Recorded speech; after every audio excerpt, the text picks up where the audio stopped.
আসসালামু আলাইকুম। আজকে আমি জনাব পিনাকি ভট্টাচার্যর একটা ভিডিওর রিভিউ দেওয়ার চেষ্টা করছি। আমরা ইউটিউবের দর্শক, বক্তা নই। তবে নিজেদের তাকাতবোধ থেকে এ বিষয়ে একটু কথা বলার জন্য আগ্রহ প্রকাশ করেছি এবং সদ্যোগই একটা ভিডিও করলাম। ভিডিওটি গত ২ দিন আগে আমার নজরে এসছে। জনাব পিনাকি বলছেন, উনি নিশ্চিত যে আগামী নির্বাচনে বিএনপি রাষ্ট্র ক্ষমতায় আসবে এবং যুক্তি হিসেবে বললেন যে বাংলাদেশে যারা রাষ্ট্র ক্ষমতায় আসেন তারা সাধারণত মূর্খ হয়ে থাকেন। যেহেতু বর্তমানে বিএনপিতে বুদ্ধিভিত্তিক দৈন্যতা চলছে, তাই অনুমান করা যায় আগামী নির্বাচনে জনাব পিনাকি ধারণা করছেন যে বিএনপি রাষ্ট্র ক্ষমতা ওই বৈশিষ্ট্যের কারণে বিজয়ী হবে। বিষয়টি আসলে একটা রিটরিক্যাল। এটাকে উনি রূপকভাবে উপস্থাপন করার চেষ্টা করেছেন। আর বিএনপিতে যে বুদ্ধিভিত্তিক দৈন্যতা বিরাজমান তার একটা উদাহরণ হিসেবে জনাব পিনাকি জনাব তারেক জিয়ার একটি মন্তব্যকে আমাদের সামনে উপস্থাপন করেছেন তার ভিডিওতে। বিষয়টি ছিল শহীদের মর্যাদা সম্পর্কিত একটা ধারণা। জনাব তারেক জিয়া কোন প্রেক্ষাপটে বলেছেন? এটা কি বিচ্ছিন্ন একটা উপদেশমূলক নাকি একটা বর্ণনার ধারাবাহিকতায় একটা সাম আপ করার কথা তার বক্তব্য? এটা কি কোনো বক্তব্যের সারসংক্ষেপ কিনা? এটা এখানে আলোচনা আসেনি এবং জনাব পিনাকিও আমাদের দৃষ্টি আকর্ষণ ওভাবে করেন। শুধু শহীদদের সম্পর্কে যে মন্তব্য বক্তব্য দিয়েছেন, ওটাই উনি উপস্থাপন করার চেষ্টা করেছেন। সেই মন্তব্যটি ছিল সংক্ষেপে এই যে, শহীদ একটা জীবনের সমাপ্তি। একটা পরিবারের মৃত্যু এবং শত স্বপ্ন আর সম্ভাবনার অবসান। জনাব পিনাকি বিষয়টির সঙ্গে সম্পূর্ণ দ্বিমত পোষণ করেন এবং অনেকটা উষ্মা প্রকাশ করেছেন। ভিডিওতে যখন এই মন্তব্যটা উনি উপস্থাপন করছিলেন, তখন অনেকটা তাকে ক্লান্ত এবং উষ্মা প্রকাশ করতে দেখা যায়।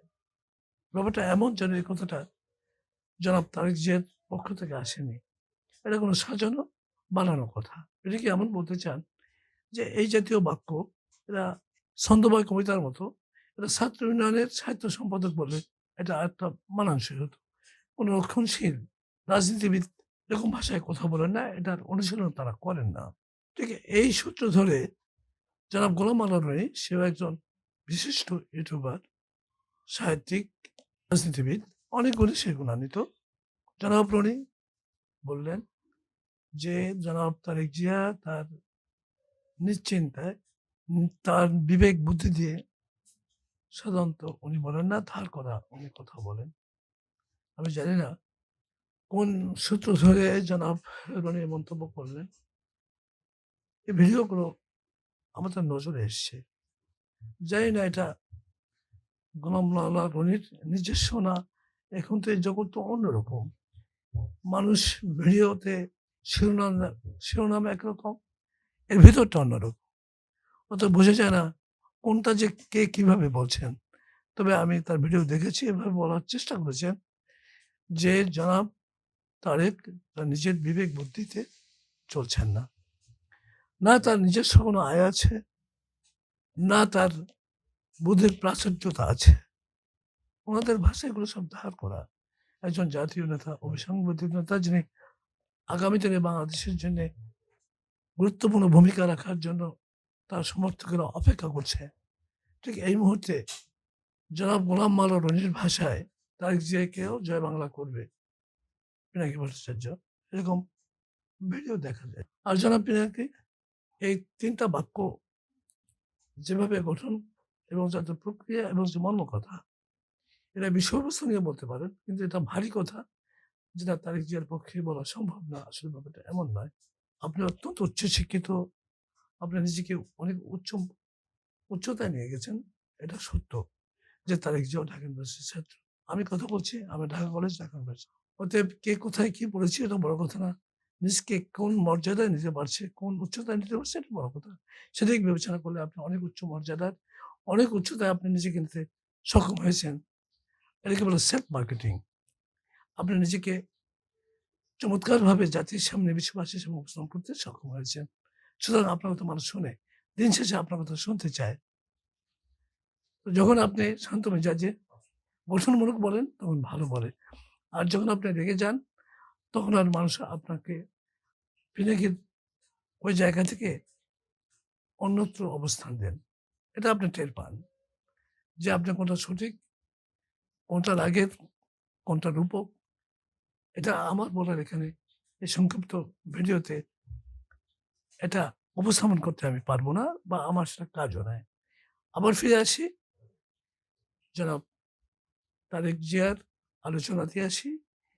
শহীদের যে মর্যাদার কথা বললেন, জনাব তারেক যদি বিচ্ছিন্নভাবে বলে থাকেন তাহলে এটা বলা যাবে যে এটা পৃথিবীর কোনো জ্ঞানী, বিজ্ঞানী, কোনো দার্শনিকের কথা তো নয়।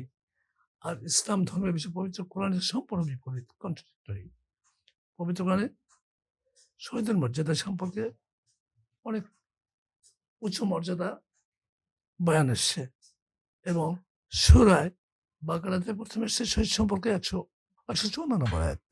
সরি ১৫৪ নম্বর আয়াতে আসছে যে, আর যারা আল্লাহর পথে শহীদ হন তাদেরকে মৃত্যু বলো না। তারা জীবিত, তোমরা বুঝো না। তাফসীরটা এরকম যে আমাদের জ্ঞানের স্বল্পতার জন্য আমরা বুঝি না। আর বুঝি না বলেই আমাদের কাছে জীবন মৃত্যুর পার্থক্যটা পরিষ্কার হচ্ছে না। তবে এতটুকু বোঝা যায় শহীদদের আত্মত্যাগের বিনিময়ে স্বাধীনতা আসছে। ৭১ সনে যুগে, যুগে পৃথিবীর বহু দেশে স্বাধীনতা এটা শহীদের রক্তত্যাগের বিনিময়ে আসছে।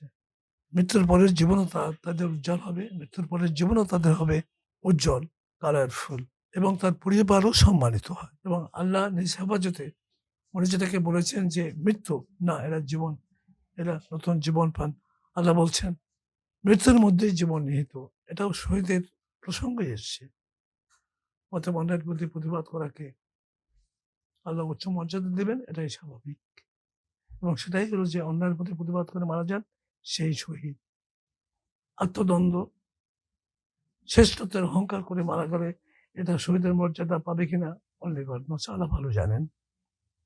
এই আয়াতে জনাব পিনাকি অনুবাদ করেছেন, আর যারা মৃত্যু আল্লাহর পথে সংগ্রাম করে যারা মৃত্যুবরণ করে তাদেরকে মৃত্যু বলো না, তারা আল্লাহর কাছে জীবিত এবং তার তার তরফ থেকে প্রতিদান পাচ্ছেন।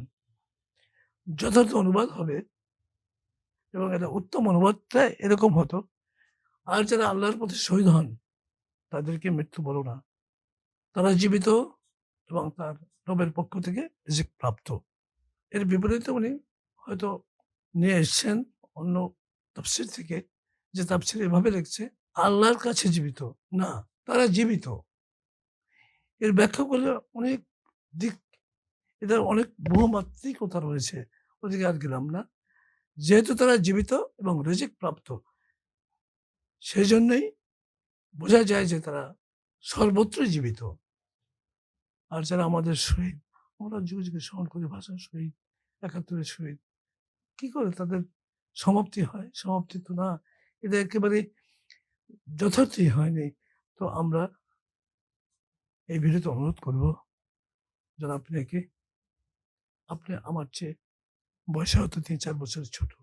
কিন্তু জ্ঞান এবং সম্মান, সুনামের দিক থেকে আমার চেয়ে অনেক উচ্চতায়।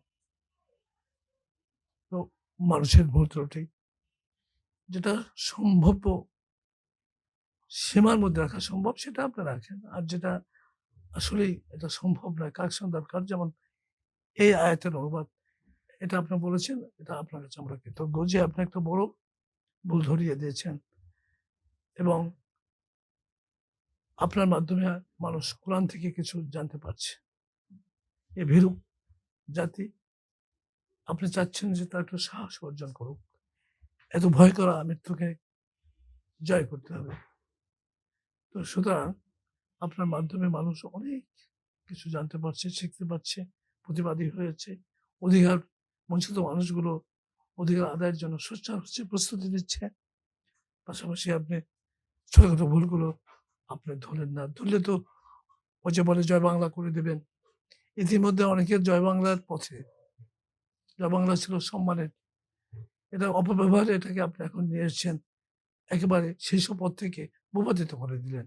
গোলাম মাওলার উনি বলছেন যে আপনি তারেক জিয়াকেও জয় বাংলা করে দিবেন। এটা আমার আপত্তি নেই। কিন্তু শুনতে ভালো শোনাচ্ছে না। আপনি একটু যদি ক্ষান্ত হন, জয় বাংলার প্রোগ্রাম যদি আপনি একটু এখন অন্তত পোস্টপোন করেন আগামী নির্বাচন পর্যন্ত, আমার মনে হয় তাতে কল্যাণই হবে জাতির। আর মাত্র অল্প দিন বাকি। আপনি অনেক পরিশ্রম করেছেন।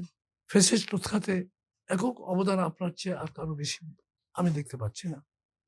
এখন একটা সুন্দর সরকার গঠনে যদি ওরকম ভূমিকা রাখেন, চিরদিন জাতি আপনাকে স্মরণ করবে, আপনাকে মনে রাখবে। আপনি শান্ত হন। আপনি উচ্চ বর্ণের লোক, ব্রাহ্মণ ভট্টাচার্যের সম্প্রদায়, আপনাদের মাথা অত্যন্ত আল্লাহর রিচ, জন্মগতভাবে আপনারা জ্ঞানী। কোনো সন্দেহ নাই যে আপনার জ্ঞান, আপনার বিবেক, আপনার দর্শন খুব একটা বেশি ভুল ধরা যায়। তো আসুন আগামী দিন নতুন বাংলাদেশ গঠনে আপনার এবার সুচিন্তিত মতামত দিয়ে একটা সুন্দর সরকার কিভাবে আমরা আল্লাহর তরফ থেকে পেতে পারি, আপনাদের মেহনতের মাধ্যমে এই অনুরোধটা জানিয়ে আমি শেষ করছি। আপনাদের কল্যাণ কামনায়।